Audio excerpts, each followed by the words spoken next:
We get a lot of questions about how we can turn off these ambient blue lights on the E4 and E4 Plus.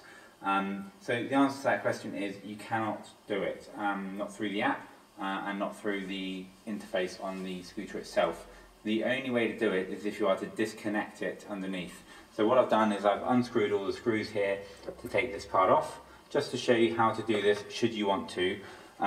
Make sure that when you put it all back together, you do the screws up really, really tight because it helps with the waterproofing. You should never see any sort of watermarks in here, and you should not see any green around any of these connections. As you can see, there is none of that here, even though this is a used scooter. To turn these off then, obviously the scooter's on right now, you should never do this with it on, but I'm purely doing it just to show you and being very careful while doing so. The wire to do this that feeds the two light bars is here. This feeds the left one, this feeds the right one. You can disconnect these individually or simply disconnect this and it will turn off. Just be aware though, these are purely for safety. Obviously they look, in my opinion, pretty cool as well, which is why we put them on, but it does help to be seen. And should you want to reconnect them, again, just simply pop that back in and make sure it clicks. But if you want to take it off, you can do that.